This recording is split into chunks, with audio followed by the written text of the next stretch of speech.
पाकिस्तानात इम्रान खान समर्थक रस्त्यावर उतरले। सूत्रांच्या माहितीनुसार इम्रान खान यांना सोडावं अशी मागणी समर्थकांनी केलेली आहे। सध्या इम्रान खान जेलमध्ये आहेत आणि इम्रान खान यांना सोडावं अशी मागणी करण्यात आली आहे। सोशल मीडियावर इम्रान समर्थकांनी जोरदार कॅम्पेन जे आहे राबवलेलं आहे। इम्रान खान कैद असलेल्या अडिया जेल फोडण्याची तयारी असंही सूत्रांचं म्हणणं आहे। त्यामुळे इम्रान खान समर्थक पाकिस्तानमध्ये रस्त्यावर। त्यामुळे एकीकडे भारतीय सेनेचा सामना, दुसरीकडे बलोच आर्मीचा सामना आणि आता इकडे इम्रान समर्थकांचा देखील एक प्रकारे पाकिस्तानी सैन्याला हा सामनाच करावा लागतोय, कारण इम्रान खान यांना सोडण्यात यावं अशी मागणी सूत्रांकडनं आपल्याला कळते की त्यांचे समर्थक करतायत। त्यामुळे पाकिस्तानची कोंडी ही प्रत्येक मिनिटागणिक ही वाढतानाच बघायला मिळते। पुन्हा एकदा सोमेशकडे जाऊया। सोमेश, आधीच आपण चौबाजूनी त्यांना घेरलंय, बलोच आर्मी आहेच आणि आता अंतर्गत देखील विरोधक त्यांचे ऍक्टिव्ह झालेले आहेत। पाकिस्तान प्रत्येक मिनिटागणिक कोंडी वाढते। तर इम्रान खान समर्थक रस्त्यावर उतरलेले आहेत आणि पाकिस्तानात इम्रान खान जे अटकेत आहेत त्यांना सोडावं अशी मागणी समर्थकांकडून करण्यात येते। ज्या जेलमध्ये इम्रान आहेत ते जेल देखील फोडण्याची तयारी आहे समर्थकांची। इम्रान समर्थकांनी सोशल मीडियावर देखील जोरदार कॅम्पेन केलेला आहे आणि अडिया जेल फोडण्याच्या तयारीत आहेत समर्थक, अशी आताची माहिती आहे। त्यामुळे आता पाकिस्तानचे प्रत्येक मिनिट हे त्यांना आणखी खोल खड्ड्यामध्ये नेणारच ठरतंय। याचं कारण भारतीय सैन्याने चौबाजूनी घेरलेलं आहे। तिकडे बलूच आर्मी देखील त्यांच्या नाकात दम आणते आणि आता अंतर्गत विरोध देखील त्यांना वाढताना बघायला मिळतोय। इम्रान समर्थक हे आता रस्त्यावर उतरले आहेत आणि आता सौदी अरेबिया यांनी देखील या भारत पाकिस्तान तणावामध्ये एंट्री केली आहे। सौदी अरेबियाचे परराष्ट्र मंत्री उद्या इस्लामाबादला जातील आणि पाकिस्तानशी चर्चा करणार आहेत। सोमेश कोलगे यांच्याकडे जाऊया। सोमेश, आंतरराष्ट्रीय स्तरावर ज्या पद्धतीने आपण मगाशी संदीप रामदासी यांच्याशी देखील बोललेलो होतो, व्यूहरचना आणि ज्या पद्धतीने मुत्सद्देगिरी भारताने केलेली होती आणि त्याच कुठेतरी तोच दबाव कुठेतरी आता वाढताना बघायला मिळतोय, कारण आता सौदी अरेबिया पाकिस्तानशी चर्चा करायला जाते। सोमेश, नक्कीच आपल्याला सर्वांना माहिती आहे सौदी अरेबियाचे परराष्ट्र मंत्री आज भारतात होते आणि भारतामध्ये त्यांची चर्चा भारतीय परराष्ट्र मंत्र्यांसोबत झाली, भारतातील विविध नेत्यांसोबत झाली। एक गोष्ट आणखीन आपण लक्षात घ्यायला हवी की हेच परराष्ट्र मंत्री हे काही दिवसांपूर्वी पाकिस्तानात होते। काही दिवसांपूर्वी म्हणजे अगदी 2 दिवसांपूर्वीच ते पाकिस्तानात होते, परंतु हा पहलगाम हल्ल्याचा परिणाम आहे आणि भारताच्या आंतरराष्ट्रीय दबावाचा परिणाम आहे की त्या परराष्ट्र मंत्र्यांनी पाकिस्तानातून थेट भारतात आले नाहीत, तर ते पाकिस्तानातून परत त्यांच्या ठिकाणी गेले आणि नंतर ते भारतात येण्यासाठी निघाले। तर कुठेतरी या पार्श्वभूमीवर सौदी अरेबियाकडे एक इस्लामिक देश म्हणून, त्यासोबतच जे पाकिस्तान एक इस्लामिक देश म्हणून सौदी अरेबियासोबत त्याचं नातं जपण्याचा प्रयत्न करतो, त्या सौदी अरेबियाची अनेकदा भूमिका ही भारताच्या समर्थनार्थ असते। भारत सौदी अरेबियाची खूप मोठ्या प्रमाणावर एकत्रित गुंतवणूक आहे, भारतात सौदी अरेबियाची गुंतवणूक आहे आणि तरी सुद्धा पाकिस्ताननी एक प्रकारे त्यांच्यावर धार्मिक प्रेशर क्रिएट करण्याचा प्रयत्न केला, कट्टरतावादी विचार तत्वांचं प्रेशर क्रिएट करण्याचा प्रयत्न केला आणि त्यामार्फत त्यांनी कुठेतरी या सौदी अरेबियाच्या लोकांनी आपल्याला समर्थन करावं, सौदी अरेबियाने आपलं समर्थन करावं असं एक वातावरण बनवण्याचा प्रयत्न केला होता। पण आता जेव्हा सौदी अरेबियाकडून थेट पाकिस्तानला सांगितलं गेलेलं आहे किंवा या बाबतीमध्ये संयम राखण्याचं आवाहन केलं गेलेलं आहे, त्यावेळी हे स्पष्टपणे दिसतंय की सौदी अरेबियाकडून एक प्रकारचं मदत मागण्याचा जो डाव पाकिस्तानने आखला होता तो यशस्वी होऊ शकलेला नाही।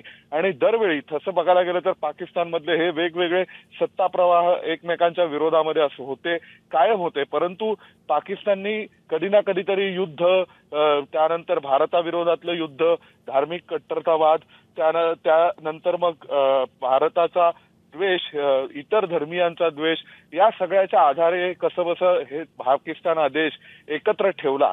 त्या देशाची पायाभरणीच मुळात युद्ध आणि सैन्याच्या मार्फत देश एकत्र ठेवण्याचा प्रयत्न करणं यावर होती, परंतु हे जे वेगवेगळे सत्ता प्रवाह त्यांच्याकडे कायम राहिले, जे एकमेकांच्या विरोधात राजकारण करत होते, परंतु या एका United by common enemy of each other but United by common enemy अशी जी पाकिस्तानची परिस्थिती होती, तर त्या पाकिस्तानच्या परिस्थितीचाच आज फायदा हा आज तीच परिस्थिती त्यांच्यावर उलटली आहे आणि नेमकेपणाने हे भारताने आपल्या मुत्सद्देगिरीचं प्रदर्शन घडवलंय की भारताच्या वर ज्यावेळी हल्ला झाला आणि त्यानंतर भारताने आंतरराष्ट्रीय स्तरावरून पाकिस्तानची नाकेबंदी केली आणि पाकिस्तानला जेव्हा प्रत्युत्तर द्यायला सुरुवात केली त्यावेळी तातडीने पाकिस्तानातील वेगवेगळे फुटीरतावादी गटही त्यांच्या सरकार विरोधात उघडपणे उतरले। त्यांच्या सैन्यातील जे सत्ता संघर्ष होते ते उघडपणे समोर आले। त्यामुळे उद्या असीम मुनीरला जर जेलमध्ये टाकलं, असीम मुनीरला पाकिस्तानने फासावर लटकवलं तरी सुद्धा आश्चर्य वाटण्याचं काही कारण नाहीये। इतके तिथे सत्ता संघर्ष टोकाला गेलेले आहेत आणि जेव्हा त्यांना या गोष्टीची खात्री असते की पाकिस्तानला भारत हरवू शकणार नाही, त्यावेळी त्यांना पाकिस्तानचा जो कोणी हुकुमशाह तत्कालीन असेल त्याच्या पाठीशी अशा सगळ्या छोट्या मोठ्या गटांना उभं राहणं भाग असतं। परंतु आज त्यांनाही विश्वास वाटतोय कुठेतरी या पाकिस्तानमधल्या वेगवेगळ्या छोट्या मोठ्या गटांना की नक्कीच भारत पाकिस्तानचं कंबरड मोडू शकतो आणि जर भारत पाकिस्तानचं कंबरड मोडू शकणार असेल तर त्यावेळी आपणही आपले स्कोर सेटल करून घेतले पाहिजेत। आणि म्हणून कुठेतरी आता आपण पाहतोय की पूर्णपणे म्हणजे एक प्रकारे आपण 180 डिग्री चित्र पूर्णपणे बदललंय। जे आजपासून 20-25 वर्षापूर्वीचं होतं त्यानंतर आत्ताचं चित्र आंतरराष्ट्रीय पातळीवरचं पाकिस्तानच्या अंतर्गत परिस्थितीचं पूर्णपणे बदललेलं दिसतंय आणि त्याचे परिणाम आपण आता पाहतोय की एका बाजूला बलुचिस्तान लिबरेशन आर्मी ही मोठ्या प्रमाणावर त्यांच्या विरोधात आक्रमण करते। खैबर पख्तूनख्वामध्ये मोठ्या प्रमाणावर तालिबान हे पाकिस्तानचं सरकार अस्थिर करते। दुसऱ्या बाजूला इम्रान खान हा जो प्रमुख विरोधी पक्ष होता पाकिस्तानातला, ज्याला बळजबरीने पाकिस्तानने जेलमध्ये टाकलं होतं, आतापर्यंत जसे अनेक विरोधी पक्ष पाकिस्तानचे जेलमध्ये गेले, पण इम्रान खानला कुठेतरी स्ट्रॅटेजिकली भारतासारखा एक दंडक पाकिस्तानच्या डोक्यावर असल्यामुळे त्यालाही अप्रत्यक्षपणे एक बळ मिळालं असणार आहे आणि त्याचा परिणाम म्हणून इम्रान खानचे समर्थक रस्त्यावर उतरले। विशेष म्हणजे पाकिस्तानच्या इतिहासात पहिल्यांदा असं घडलं की जेव्हा त्यांचा देश युद्धाला सामोरं जाणार होता तेव्हा कुठल्या तरी राजकीय पक्षांनी, कुठल्या तरी म्हणण्यापेक्षा इम्रान खान यांच्याच राजकीय पक्षांनी थेट सरकारच्या विरोधात भूमिका घेतली आणि सरकारला प्रश्न विचारले होते। अन्यथा अंधपणे सरकारचं समर्थन करणं ही पाकिस्तानची परंपरा राहिली आहे। तर अशा वेळी आता पाकिस्तानमधलं जे चित्र बदललं त्याला कारणीभूत एकमेव आहे ते म्हणजे भारत पाकिस्तानचा बिमोड करू शकेल, पाकिस्तानमध्ये एक कलमी सत्ता असीम मुनीरची टिकणार नाही आणि याविषयीचा विश्वास हा पाकिस्तानातल्या वेगवेगळ्या गटांना दिसल्यानंतर, आंतरराष्ट्रीय स्तरावरील वेगवेगळ्या देशांना दिसल्यानंतर आता ते कुठेतरी कठोरपणे आणि ठळकपणे भूमिका घेताना दिसत आहेत। खरं सोमेश, ज्या पद्धतीने दबाव वाढतोय पाकिस्तानवर आणि आता सौदी अरेबियाची देखील यामध्ये एंट्री झालेली आहे। संदीप रामदासी यांच्याकडे आपण जाऊया। संदीप, आधी अमेरिकेने खडसावलं आणि आता सौदी अरेबिया देखील पाकिस्तानशी चर्चा करणार आहे। आंतरराष्ट्रीय स्तरावर दबाव वाढतोय पाकिस्तानवर। अश्विन, सौदी अरेबिया का महत्त्वाची आहे तर ह्याचे फक्त 1-2 मी वाक्य तुला सांगतो की सौदी अरेबिया हा तो देश आहे की जिथं पंतप्रधान नरेंद्र मोदी 2 दिवसाच्या भेटीवर गेलेले असताना इकडे पाकिस्तानच्या दहशतवाद्यांनी पहलगाममध्ये तो हल्ला केला होता आणि तो दौरा, ती भेट अर्धवट सोडून मोदींना इकडं यावं लागलं होतं।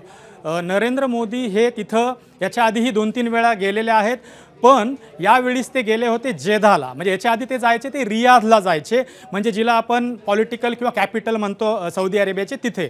पण यावेळेस पंतप्रधान नरेंद्र मोदींनी जेदाला भेट दिली। जेदा हे अनेक अर्थानं जगभरातल्या मुस्लिमांसाठी, भाविकांसाठी, यात्रेकरूंसाठी एक महत्त्वाचं ठिकाण आहे। त्यामुळं मोदींची ही भेट ही महत्त्वाची मानली जात होती आणि जेदाला भेट देणारे नरेंद्र मोदी हे भारताचे 40 वर्षानंतर, जवळपास 40-43 वर्षानंतर इथे जाणारे पंतप्रधान होते। म्हणजे याच्या आधी जेदाला थेट इंदिरा गांधींनीच भेट दिली होती।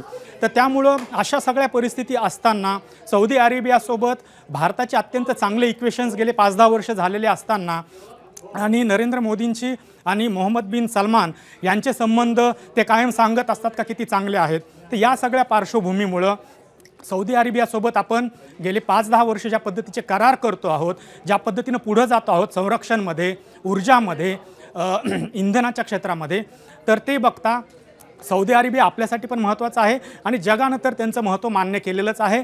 पाकिस्तान आउट ऑफ क्वेश्चन आहे की ते सौदी अरेबियाला क्वेश्चन करू शकेल याच्यासाठी। तर त्यामुळं सौदी अरेबियानं कुठली एखादी गोष्ट पाकिस्तानला सांगितली तर शक्यता हीच आहे की पाकिस्तान ती काकू करे न करता सुद्धा ऐकेल। त्यामुळं आपण असं म्हणू शकतो की सध्या चहूबाजूंनी वाढलेला हा दबाव बघता पाकिस्ताननी जे तयार केलेला हा तणाव आहे तो कमी व्हायला मदत होईल। एबीपी माझा, उघडा डोळे बघा नीट।